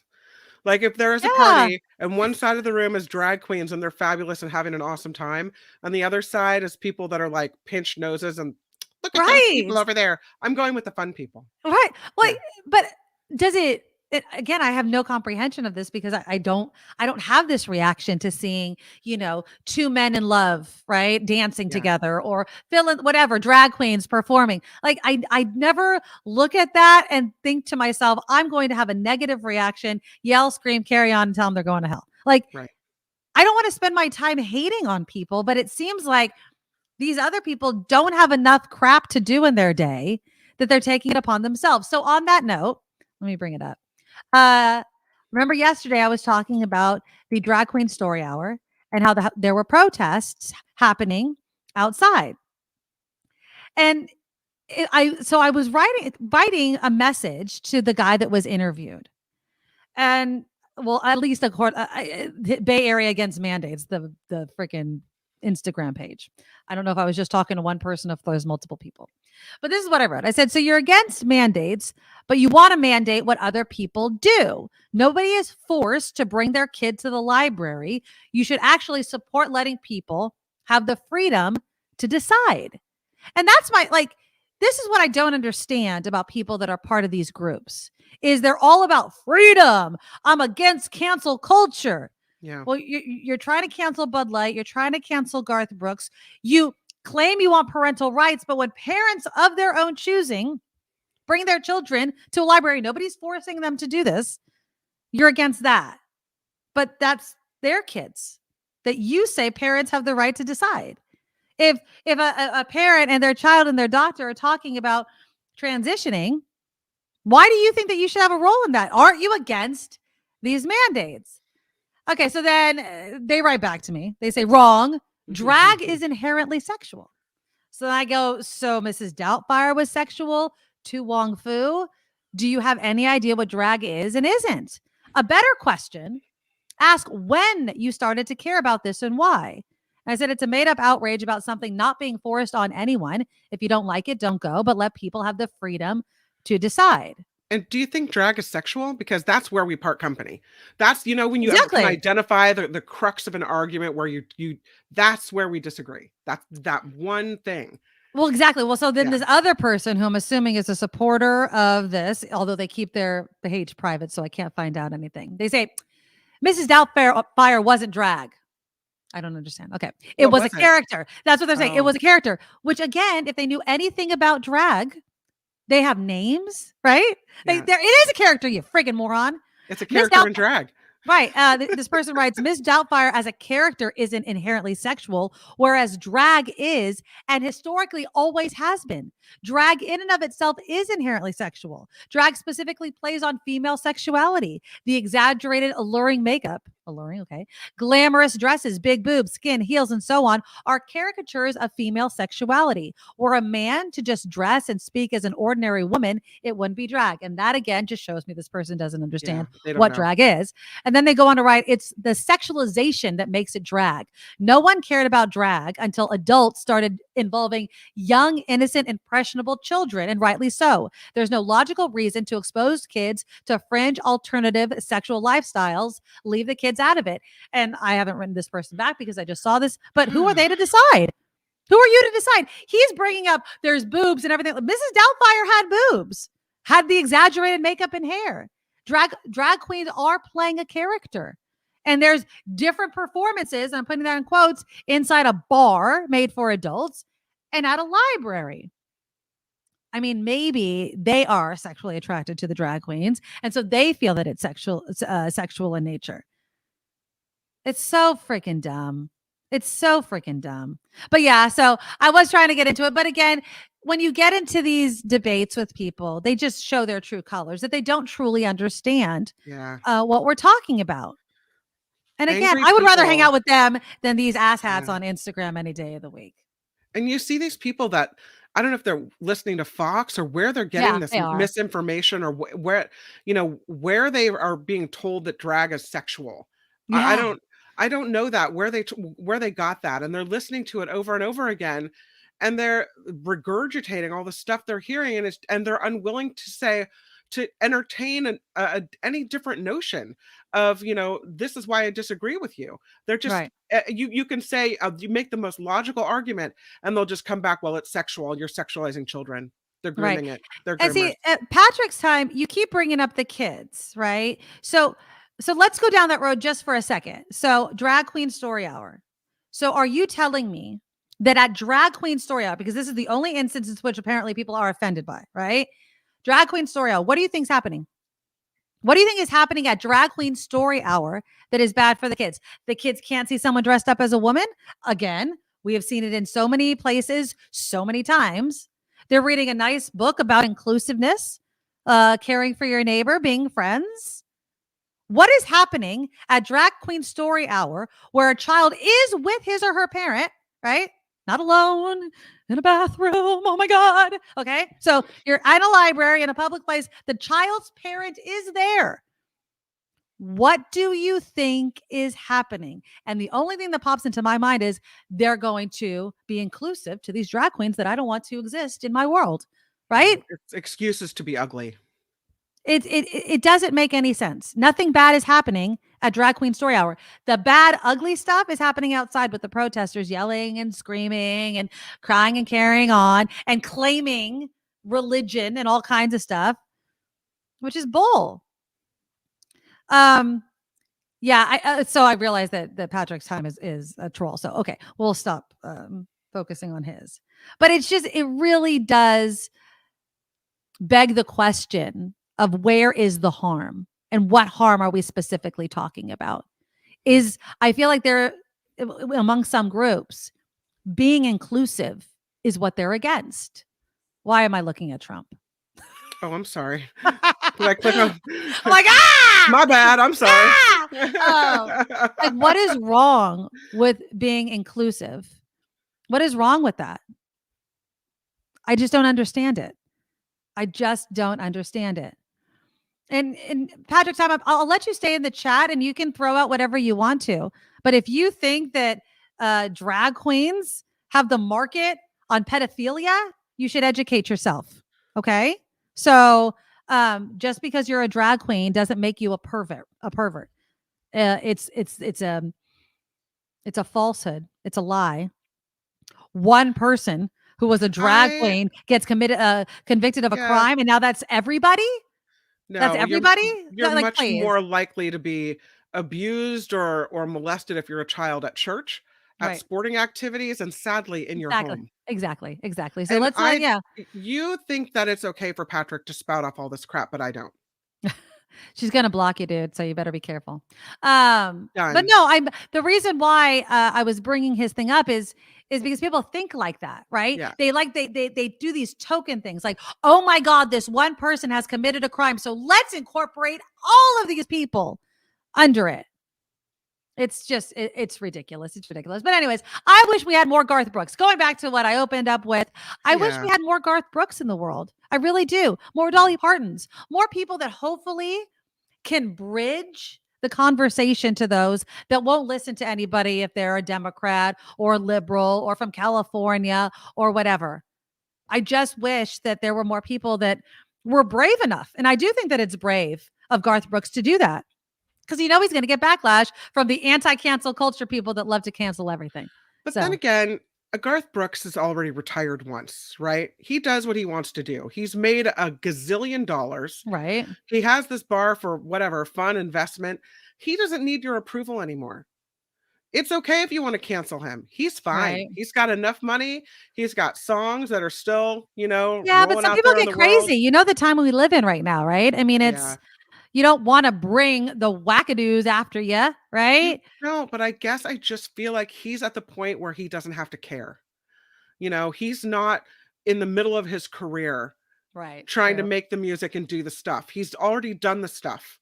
And so he's at this perfect point where he can just look at you and go, you know what? I'm serving the beer. Here's how I feel about inclusiveness. Yes, and everybody else who doesn't like it, there's the door. Exactly. Perfect. And you know what? That's choice. Yeah. That's the choice that these far-right people claim to want so much.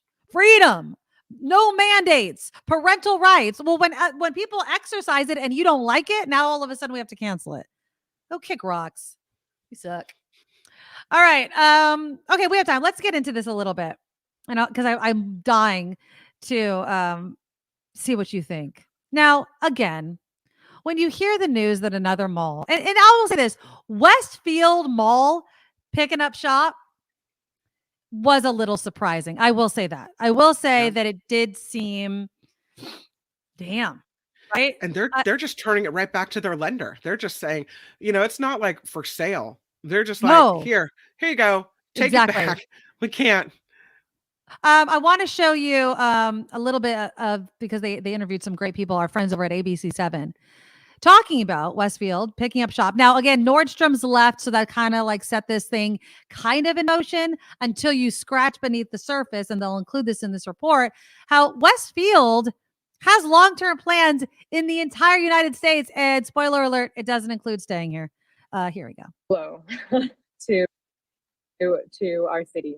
Another day, another negative headline for San Francisco. This time, Westfield announcing in a statement that it will be giving up its downtown mall property and turning control over to its lenders.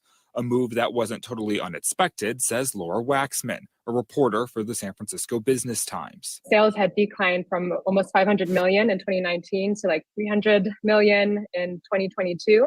Recently, the mall's Nordstrom said it was leaving in August. Westfield says once that happens, only about half of the shopping center's retail space will be occupied. While Waxman says the city struggling downtown likely played a role in Westfield's decision, malls across the country have been facing hard times for years. Ding, ding, ding. Online shopping was already increasing prior to the pandemic, and that was just accelerated that trend. Mayor London Breed said in a statement Monday that she too wasn't surprised by Westfield's announcement. Last week, she spoke to ABC 7 News about her desire to convert empty spaces downtown. So we want to diversify uses in San Francisco. Westfield doesn't have to be just a place for retail. It can be a place for the University of California, San Francisco, which needs additional space. Despite the negative talk, the Bay Area Council says it's important to keep things in context. According to their data, many neighborhoods around the city are thriving, even if downtown isn't. A lot of the outlying neighborhoods are, they're incredible. You go there and people are dining and they're moving about and, it feels very vital. The council's president, Jim Wunderman, says even though the city's urban core has issues, he thinks the doom loop narrative is overblown. A lot of the problems that we have in San Francisco today, we've had in similar and different forms for a long time. So there's Westfield, and this is what I'm going to say. Now, a lot of good comments were coming up. I'm going to start with the obvious one, which is Westfield is pulling out of the United States completely. That is their plan. So it's not as if they can completely blame the crime and everything. I will say, if you're looking at your books and you're like, okay, well, Westfield, San Francisco, it's very expensive, I'm assuming, the lease. Nordstrom's is pulling out. We're losing some anchor stores. They have all this, and then they have all these other narratives surrounding it. Let's pull out there first. But who was it? I think it was, Randy. Westfield Valley Fair is still very successful. Now that, again, is in my neck of the woods. So I asked myself, why is Valley Fair doing well? And let's say San Francisco's is not. Valley Fair has changed immensely and has grown so much. And it's by what they include in the store. And this is just my personal perspective. If you guys go to Valley Fair, which will be interesting, I'm assuming somebody else will just buy it from Westfield because I doubt they're going to get rid of Valley Fair because it's popular, but they've included things like Eataly, bowling, movie theaters. There's so many things to do beyond shopping, although they have all different types of stores, high end, low end. They have so many different things that appeal to so many different people. I mean, remember, we were talking about them charging for parking. And I was like, who the hell wants to charge to go to the mall? And the last time I was there, I think I told you guys, they were towing people who were not paying a flat $10 to park at the mall. But people were driving around over and over again. So something is bringing them there. And I think it's a diverse number of stores, food. I mean, the food at Valley Fair, it's been a long time since I've seen people in the mall wrap around the aisles, the kind of the aisles of the mall just to get into a restaurant to eat like dumplings or to eat at a specific place. That Valley Fair has made smart, strategic choices on what will bring people into the mall, food, let's say, and then they're going to stay and they're going to walk around and they're going to be able to, go to these high-end stores or these other types of stores that you can't find anywhere. So that's why I think. From what I understand, Westfield, you had Nordstrom leave, you had Banana Republic leave that mall as well. And it looks like, from what I've read in SF Gate, there's a 55% vacancy rate. Oh, God, yes. Center. Yeah. They have all these empty storefronts and they just can't make it work. Well, and that means that space needs to be used for something else. Now, I think when you're looking at something like Nordstrom, Banana Republic, you also have to look at their sales. I mean, they're competing against online stores that can crop up every single day. It is so cheap. I think Karen's the one that said it. It is so much cheaper to open a digital online store than a brick and mortar store. So you can do it for a fraction of the cost. And yes, you don't get the foot traffic and you don't get the, the marquee on the side of the building or whatever. Who cares if you're making the sales? Yeah. And so is Banana Republic, and I don't know this off the top of my hand, was Banana Republic doing great business competing with all these other stores? Or were they on the decline and now all of a sudden they're pulling out of San Francisco, which is having other problems? And so now all of a sudden it's going to be used as an excuse, right? It's going to be used as an excuse, which I don't necessarily think is fair. What was the one? Oh, so Wes says Westfield just sold its Brandon, Florida mall as well. Yeah, they're getting out of the country. They're getting out of the country. Now, is theft a problem? Yes, but that's always been a problem. We need to we have to get a hold of that. Absolutely. Also, don't you think though that in San Jose, there's a huge, people live there still and work there still, and there's businesses are still operating. In San Francisco, you have people that live there, but during the day, it used to be half the population of San Francisco were people coming into work. Right. And so if that's not happening in the way it was, and you don't have the foot traffic and you don't have the sales anymore because so many people aren't coming into San Francisco, and maybe it has to be more than just the population supporting these places. Yeah. And that may be the trouble. Yeah. And Randy makes a good point. I don't have to worry about getting my car broken into in San Jose's Valley Fair versus Westfield Mall in San Francisco. Now, I'm sure somebody will pop in. I got my car broken into at Valley Fair. It happens, but I also don't think it happens. And again, I'm cautiously going to say this. I don't think it happens at the extent that it happens in San Francisco, or at least doesn't get the headlines like it does in San Francisco. Okay? I will say with Santana Row, literally right across the street from Valley Fair, you're going to get a ton of foot traffic. You're going to get people crossing the street, going to both. Again, Santana Row, an outdoor mall, right? Yeah. Stores, restaurants, little parks where people bring their dogs. It was very wisely developed. I will say that matters. But Kim, you make an excellent point. Look, if I'm not working in San Francisco, I'm not going to San Francisco. That's me personally. There's so many people like me who, and even when I worked in San Francisco, I didn't stay in San Francisco. I'm home. You're in, you're out. In and I'm out. I don't randomly drive down random streets to go to the mall unless it's on my pathway home. I'm out. I got a long ass drive ahead of me. I don't want to be staying in San Francisco any longer than I have to. And it had nothing to do with the crime. It had to do with the fact that I have a long ass commute. And if I'm going to go out to eat and have a beverage or something, I'm definitely doing it closer to home than all the way in San Francisco. I used to hate, it was great that they used to have it, but our Christmas parties, I was like, why does it have to be one in the middle of the week, but two all the way in San Francisco? Because either I'd have to stay or, I'd have to have my husband take me home.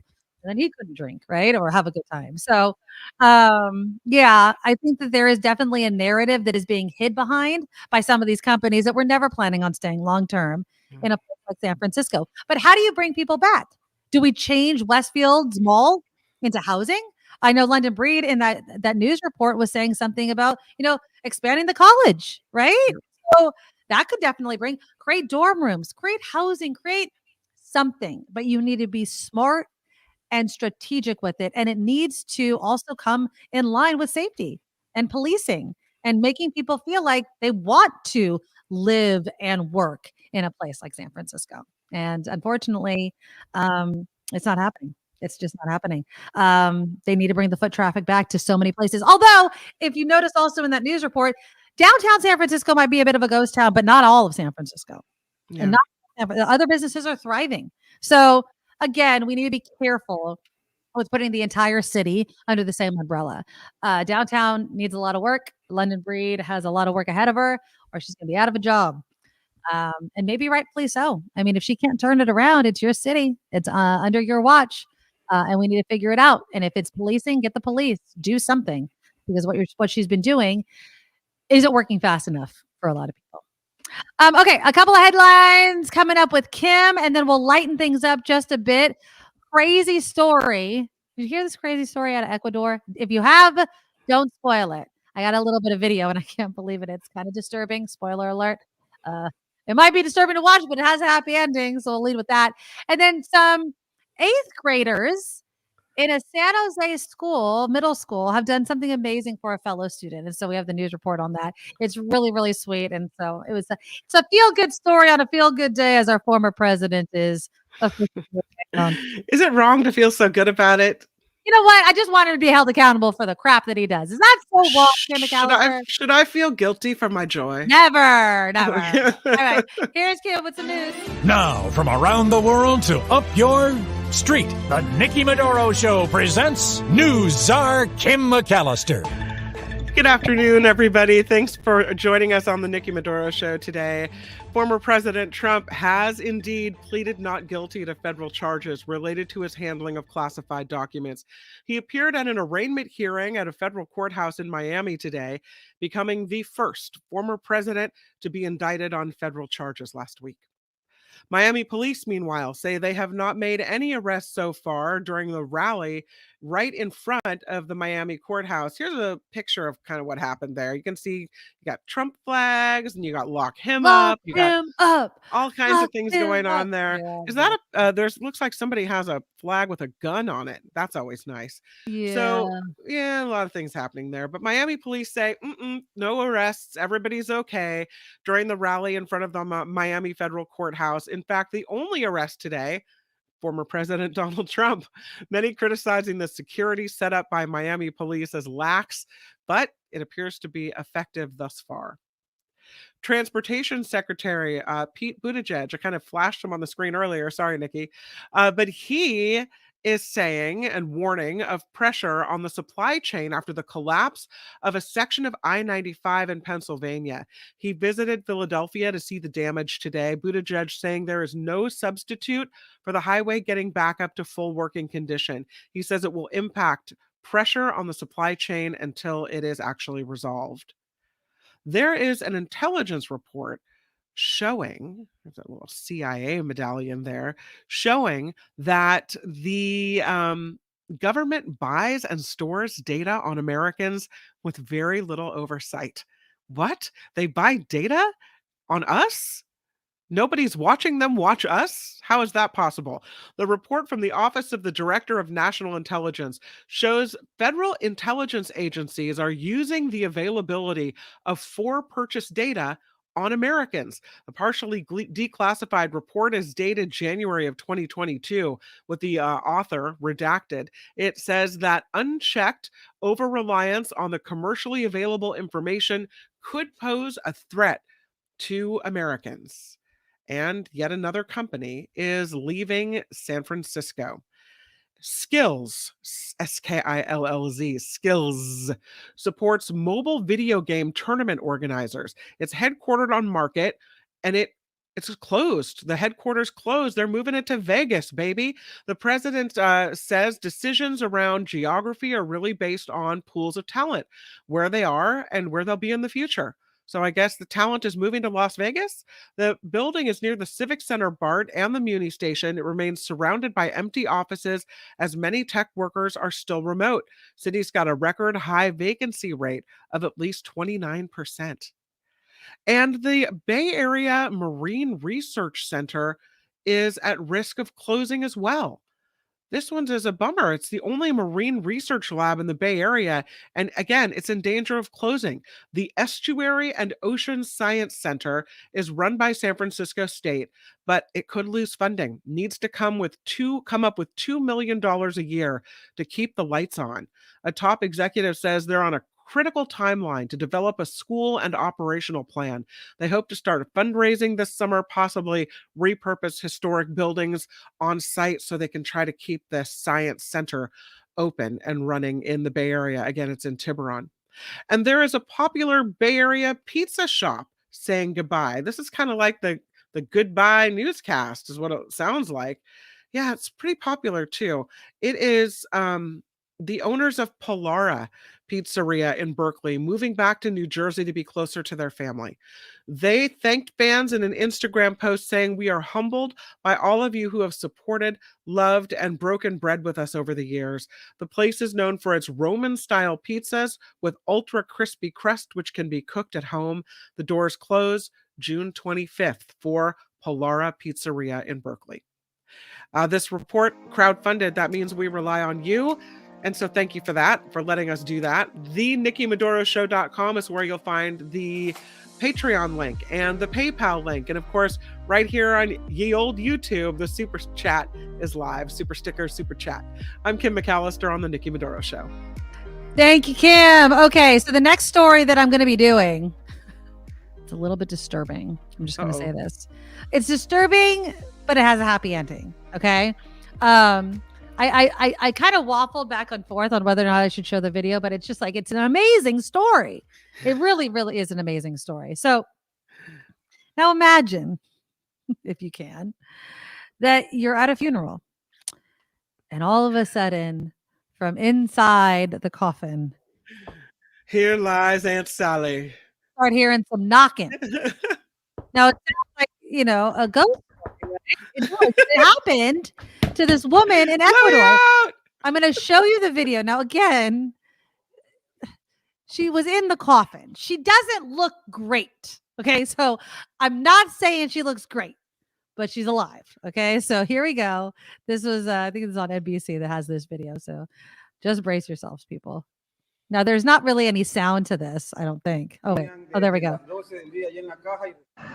Okay. So she was declared dead, and her relatives, now watch. Watch your mouth. I mean, that's insane. Yeah, she had some sort of accident last week. How pissed would you be? So now the coffin began to rattle. After several hours at the wake, the coffin began to rattle. And they're like, okay, let's get her out, obviously. Wake's over, people. Nothing to see here. Move along. That poor woman. She's breathing, and she was strong enough to knock. Yeah, she was taken to the hospital. An investigation into hospital protocols has been launched. Isn't that nuts? Well, you have to think they had to check at the hospital, right? Someone feels a pulse, declares the time of death. She's got the hospital wristband on. So a medical professional, allegedly, has to declare her dead. And then the people have to come pick her up and take her to the morgue, from the morgue in the body bag. Again. Yep. Then she gets to the funeral home where they have the coffin. Someone's got to check. Although it doesn't look like they really did much. They didn't clip off the bracelet or make her. She didn't look fancy. good, though. She did look emaciated. Like, she didn't look good. But she didn't look like you would think that someone would look if they're being buried. Like, she didn't look like she was all. Well, she wasn't embalmed or anything, which is surprising, too, right? Like, don't you have to embalm people? I mean, I did. Maybe she still had her hospital bracelet on. It looked like they just took her from the bag and chucked her in the coffin. I'm not laughing. She's alive. We can talk about this because the woman is alive. Cindy makes a good point. This is why I don't want to be cremated, just in case they're wrong. Oh my God, what a nightmare. That's awful. And can I just first off also say thank you to Calvin. Kim is my friend. Red sweatshirt is great. That red is your color, my friend. Oh, thank you. Christmassy. Well, I'm green, you're red. That's great. I didn't mean to wear it on the Trump day. You know, Trump has kind of overtaken the red color. It's good. It's good. I'm reclaiming red. There you go. Reclaim the color background. red. Yeah, no, we like red. Thank you, Calvin, for the $50 donation to the super chat. Thank you. But yeah, I would be pissed. Now, who do you think has the worst nightmares? I think the woman, obviously. Like, I can't even imagine how confused she must have been.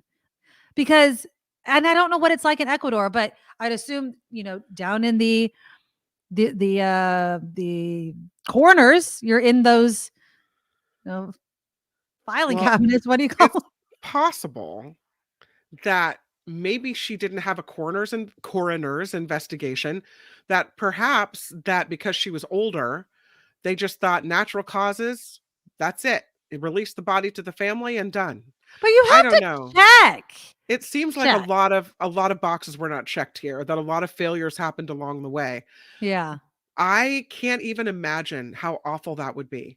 Right. I mean, it's great that she was able to, and she doesn't look like she was that strong, but to be rattling after being in there.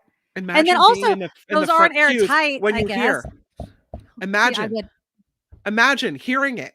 No. I'd be like, did you hear that? I'd be like, oh, you're just mourning.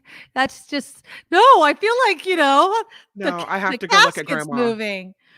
Kim says it looks like a third world country, so it's possible all the standard protocols aren't in place for when somebody dies. I'm surprised that they pulled her out alive, because if she'd been in there for, I want to say, a couple hours of the wake at least, then that, I mean, there can't be much oxygen in there. And if she's already infirmed and, sick enough to be declared dead, I don't know, maybe her heart stopped and then restarted. I mean, God, it's not the first story like that I've heard, but oh no, it's it's apparently called, but that's scary. Just don't be embalmed. And I just want to say thank you to Wes, also, who gave us a $5 super sticker. And good luck to you. He said he had to leave the show early because your hubby's in the hospital. I hope it's nothing serious, Wes. Hope it's okay. He's okay. Yeah. So good juju and good thoughts and everything going to you and the hubby. But thank you for the $5 super sticker. You're such a great supporter of the show. So I wanted to get that in. Hopefully he's there still. But we think of you and we love you. Liz says, makes you wonder how many other Ecuadorians have been buried thinking they died. Good question. Liz, you're freaking me out, man. Yeah, and I'd be yelling too. Can you imagine? Like, I just imagine my grandmother, rest in peace. If it was my grandmother, we would have been read the riot act. She'd still be going. She would. Can you imagine how pissed off? Like, how did you not check? How do you not check? Like, I am not. Yeah, she was definitely breathing, and so I'm happy for her. Thank God they figured it out and did not bury that poor woman alive. All right, I have one more story that's much lighter than being buried alive. And it's in my neck of the woods at Almaden Country Day School. It's a school here in San Jose. Sounds fancy. Yeah, probably. I don't know much about it. Well, they have a robotics, 3D printing kind of class. Every time it's Country Day School, it's is that a thing? I don't know. Yeah, that's the expensive school that costs like $50,000 to put your kid in. Yeah, that ain't happening. Not for freaking middle school. But look at what these kids did. If you're going to pay money for something, at least they're doing something really cool. So our friends over at NBC did this great report on what these 8th graders did for a fellow student. Here we go. Oh, volume works. San Jose, California, these 8th graders are learning the basics of 3D printing and modeling. So what I want you guys to do is work on this mold part. But they were presented with an advanced opportunity when the mother of a 3rd grade student in the same school asked teacher Joanne Papini if the class could print a prosthetic for her son Trent, who was born without a fully formed right hand. And in my mind, I'm like, yeah, that'll be nice for college and high school kids. But I wanted to do something with it. One of the pieces for the hand. Middle schooler Sarah Vender up for the challenge. At first, I was a little unsure because I've never made a hand before. With some help from online instructions, Sarah and her classmates got to work on their own prosthetic prototype. So this is our failure box. Working for a whole month to improve their design. I really wanted to make sure it was perfect because I knew that this would change his life if it went well. And all that hard work. Yeah. Look at that. Wow. I love it. I was so relieved that it worked. I was like, yes, it works. The hand even made in the colors of the San Jose Sharks, Trent's favorite hockey team. I felt happy and I was super excited to show my class. Oh, look how excited they all are. Oh my God, that's the best. His new hand to his class. Oh yeah, hold on. This is what you pay for right here. Hold on, Kim. You know what I'm talking about. This, like, look how few students there are in that class. That's what you pay for. You're only in class with like 12 kids, which is awesome. It's a pretty nice looking classroom too. Look at those desks. Oh yeah, nice desks. So 2, 4, 6, 8, 10, 12. So maybe 15 students in the class. Maybe just 12. Yeah. That's what you're paying for. We were crying. We were that is a cool hand. We were just ecstatic. We're running around and Trent's running outside and the kids are high-fiving him. And, everybody was just emailing me and crying and I had tears. And even a surprise visit from the Sharks mascot. This one What started as an elective class, now inspiring Sarah, proving her work can help others. Yeah, I just saw that he was so happy and it made me feel so good that I was able to do something that could help him so much. And yeah, I definitely think that I want to pursue that. See, and that's how you get girls into STEM. Right like, on, Sarah. Like, there you right go. On. I just love, like, Yes. that just warmed my heart Yeah. so very, very much. Well, you It's know what just I awesome. love though is all the kids in the class were so excited for him and Yeah. that he was excited to show it off. He wasn't embarrassed. They Right. weren't making fun of him. It was this supportive atmosphere of excitement that he had this new thing. Mhm. What a lovely story from start to finish. I know. I loved it. There was another story, and I was just thinking about it, and I don't have it up. But I mean, it's kind of a downer. But again, kids coming up with this amazing things was these three high schooler and middle schooler, I think, girls that made this device that looks like a smoke detector. But what it is, it's a shot spotter for school. Oh, And I read that story this did morning. you read that Yeah. story? Yeah. And so I'm sorry I don't have it, but basically what it is it looks like a smoke detector. It almost identical. And you put it in the ceiling of the school. And it's something that I don't think a lot of us have thought about. But sadly, and this is the dark side of the reality of going to school nowadays.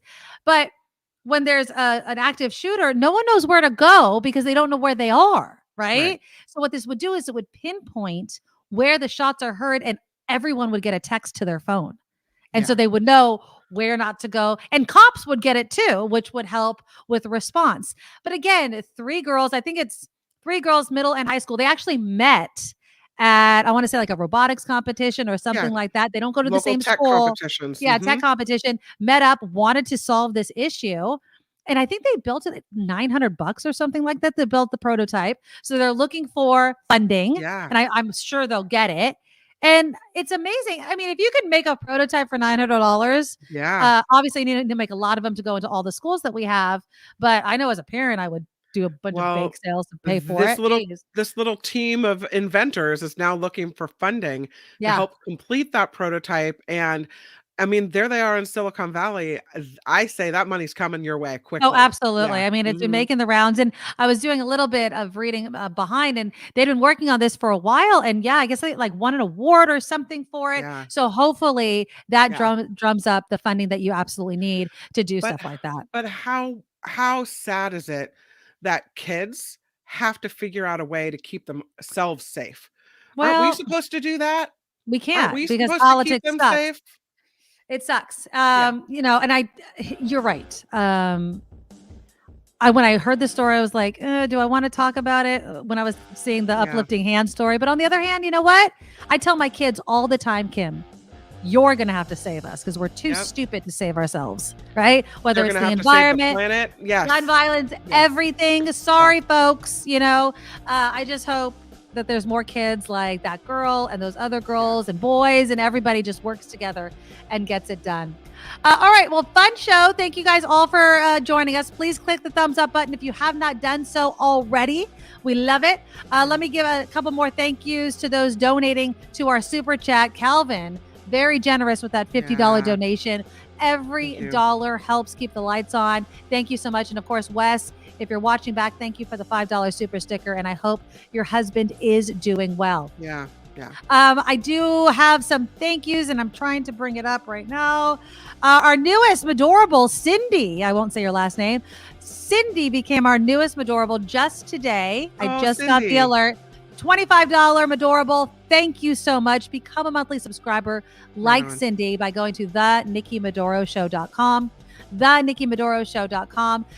It keeps us doing the show. We need our monthly subscribers, and we thank you so very much. And of course, there's links to share the show. The PayPal's there. The merch shop is there. We're also a podcast. Our Spreaker links are there. So if you want to listen instead of watch, you could do that as well. And please share the show with your friends, because that's the only way that we grow this community, which is great. So everyone have a great day, and we'll talk tomorrow.